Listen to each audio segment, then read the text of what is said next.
Hello guys and welcome to Watching Time. I'm going to try to make this quick, but sometimes when I say that the video tends to go and go and go and go and go, especially when I have topics that I want to share my point of view on something that it's related to a topic that many people are discussing or that I think is interesting for me to share what I think. So we're talking today about Omega and their collaboration with Swatch. Yes, they are owned by Swatch. That's another point. So maybe it's not so much a collaboration, but it's like a crossing between Captain America and Iron Man films. They are part of the same group. You can as well do a movie together. Come on, guys. So yeah, it's like Tudor presenting next year plastic submariners. That will be an interesting twist.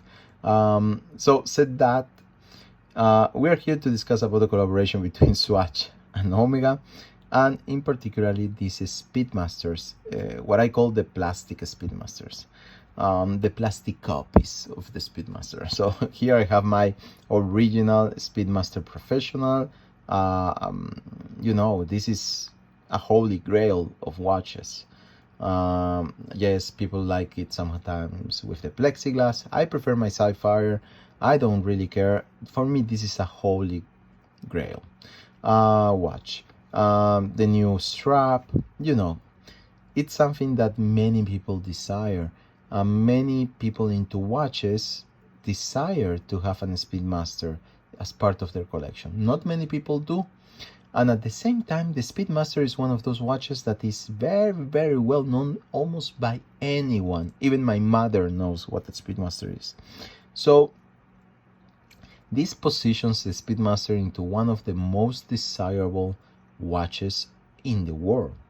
And Swatch with Omega decided to play the very smart way in terms of marketing to relaunch both brands around it with this collaboration, in a way that I think it actually has gotten out of their hands, because now this good vibes, good marketing strategy, because at the end it's very intelligent, might actually recoil a little bit on them in a negative way, and in a negative way around collectors like myself.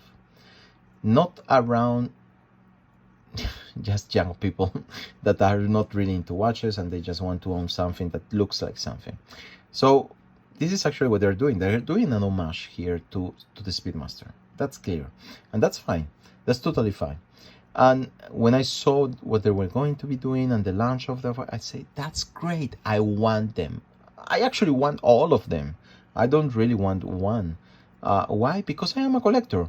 I am into the Speedmaster, and it's like a friend was telling me this, so I'm going to quote him.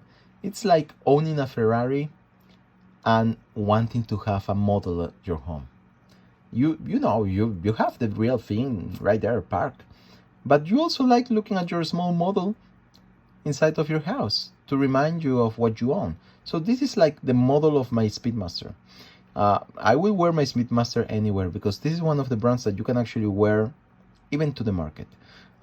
It's one of those brands that you're probably not going to risk a lot. People are not going to be stealing your watch. They will go for a Rolex, definitely, but not for a Speedmaster. But this one you can wear without thinking it twice. This is a piece that, it's a piece of plastic. Come on, guys, it really is a piece of plastic. Bioceramic, my but it's totally true, eh? It's a composite that has part ceramic, part plastic. It's not as hard as ceramic, and I can definitely testify this. This is a 100% ceramic watch. This is plastic. You have a plastic glass. It's not even plexiglass in the quality that you will find on a Speedmaster. You have a quartz movement that, for God's sake, it costs like nothing in the market to produce. This watch probably costs like €5 to make it, and that's being very, very generous. Very, very, very, very generous.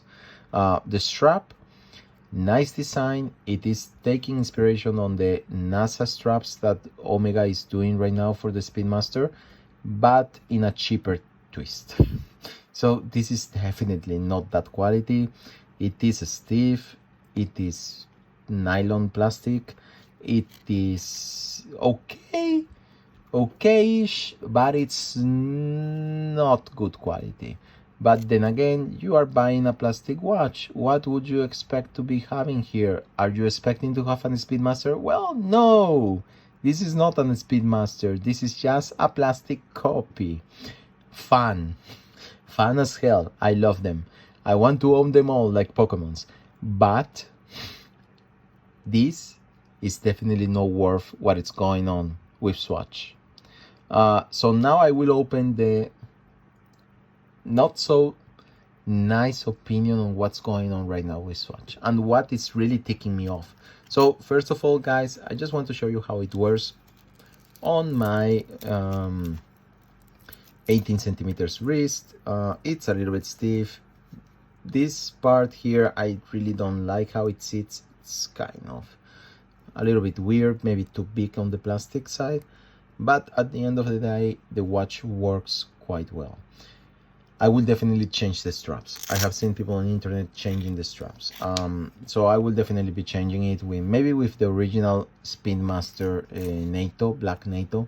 That would probably work quite nice on this one, especially with the colors, this kind of off-white dial, the burgundy that you're going to be seeing on the chrono, and the case, which is actually kind of light gray.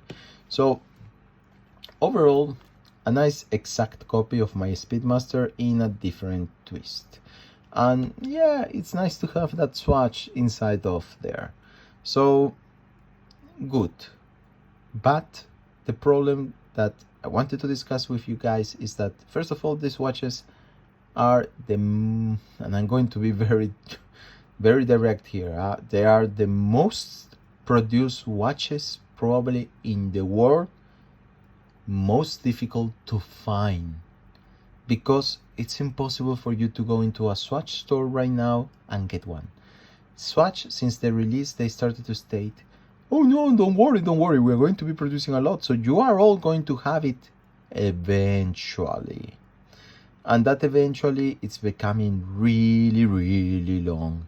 So that doesn't bother me, because you say, well, you know, people are enjoying these watches and the collection spirit behind it, it's going on and people are quite happy. No, this is not the situation. There are 4 types of customers that were awoken with this release. One, you have people like me or you probably that are listening here that are collectors and owners of the Speedmaster that actually want this, to have it as part of their collection because it's a fun watch to have. But you already own a Speedmaster. Then you have people that, the second group is people that don't own a Speedmaster, are probably young, they cannot permit themselves to buy a Speedmaster, so this is a nice way of owning the feeling of a Speedmaster, and that's nice. You know, this is an accessible Speedmaster at the end of the day, in many ways, but you're getting much less than what you're paying, just to be clear. And the third group, it's a whole bunch of people, especially very, very young people, the kids of friends of mine that are not into watches. They just like the hype around these colorful Swatch that are not Swatch, but at the same time they look like that is a Speedmaster. So there is all this bunch of kids around that were born from nothing, and I think Swatch, part of their strategy is to actually start a culture of very young people that are going to be growing with these plastic watches, desiring to be something in life and actually get a Speedmaster. So yeah, this might be a good, approach in terms of marketing. The fourth group, guys, and this is the one in which things went totally off-road with Swatch, are resellers. And they are today the biggest buyers of the Speedmaster. Actually, they are the only ones getting the Speedmaster Swatch. Why? How do I say that, and based on what? On the fact that, first of all, Watch kept their promise. They are actually delivering watches almost daily to the stores that actually sell it, which are not all Swatch stores, are the only ones managed directly by Swatch. And they're actually getting these watches to them. The problem is that you will find probably in every city, and I can tell you this is a situation in Italy, a line every day outside of Swatch store of the same people, resellers, the same, I mean, guys, come on, really, the same guys every day, every morning, lining up to get this to resell it. And when you go into eBay and you type it, you will find hundreds in your local country being resold for now a 150-100% more or less increase on the price. When the day that they were being released and were actually released, they were trying to sell these things, this piece of plastics, for almost 1000% of the retail price. That is crazy, just total craziness. And people going behind this and buying them in the black market, they are crazy. This is totally stupid. What the hell did you eat that morning? So that made me really angry. But what makes me even more angry, and to the point that I didn't even want at some point to get any of this, is that Swatch is well aware of this, because they are selling the watch to the same guys every morning. They know that they're sitting there, and they know that they are lining up from 6 a.m. They are, in Italy, I have seen this, people creating blacklist outside, saying, okay, so tomorrow you are going to be first, I'm going to be second, blah, blah, blah. They are the same people managing this behind. It's a black racketing market supported by Swatch. Why supported by Swatch? Because they are selling to them the watches. This is as clear as water. I have tried to get in contact with Swatch several times, explaining them the situation. I have talked to the people in the shops selling them, and they tell me there's nothing I can do. You know, sorry, I'm really sorry, but we cannot do a list on these watches. There is a policy behind it that is prohibiting us to sell it to our clients that we know that are real or Swatch or Omega passionates or collectors, and we are obliged to sell them to the first one arrive. And just by chance, you know, the first one arrives are the small kids, resellers, lining up in the morning, the same ones every day, and I'm selling to them a maximum of 2 watches every day. And that is the situation today. And when you pass the store, if you are lucky enough to pass early, you will see the line. If you pass later on during the day, there are not any more watches, because they are receiving 10, 15, 20 more or less of these Speedmasters every day. And they know this. And at that point, a collector, a client, not a client that just buys a watch every now and then, a regular client that actually has a collection of swatches, for us, it's like you are treating me like slapping me fishes on my face. What the hell are you doing? You are bullshitting me on this one. You are treating me the bad way, and this is something that we cannot permit. So this is the point that I wanted to highlight with you guys. I really hope that these things changes very soon. I was lucky enough to get a hold on this watch, but it's a bad management thing. So see you very soon in the next video. Until then, bye bye.